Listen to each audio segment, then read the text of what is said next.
Maayong hapon, July 31, na sa niabot nga freezer sa Selecta.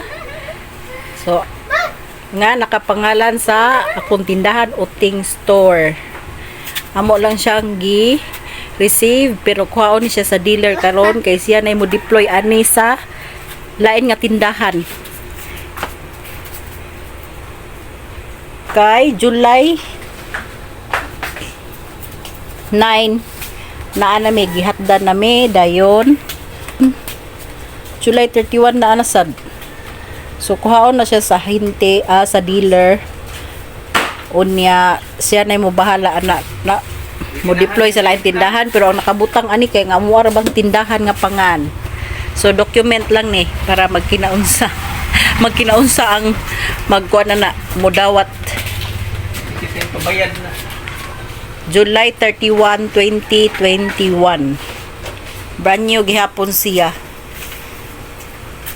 Eh, og di pa lang dako og kuryente, pwede ra dawaton duha.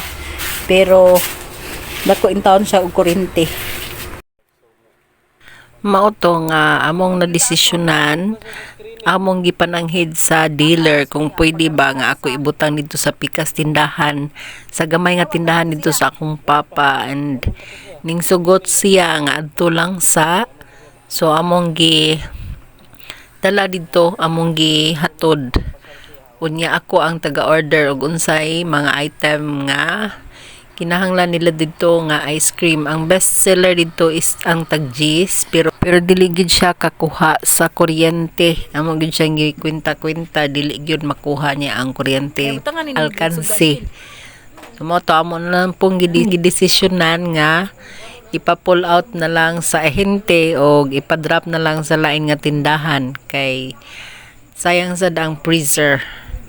And for documentation lang pud ni nga wala na sad namo ang freezer niya sa karon 2025 ning try ko og pangutana og kumusta na naguba na daw man siguro to murag naguba na, and ang amo adri is okay pa pero medyo daan na sad no mo ni didto sa ila ka papa ang paghatod namo ana excited kayo mi kay kana ang kuha kay didto ba kay daghang kay mga bata pero dili gyud siya ka kuan sa kuryente, dili siya ka impatar nya gamay sad kay ang tindahan didto nga dili sad siya ka refund nga unsa may kuan Dali aron bugnaw pa. so mao na siya ang atong documentation sa atong freezer nga duha ka buok. Basig ba yun ka? Akong sisterette. So ako ice cream ba? So kanon.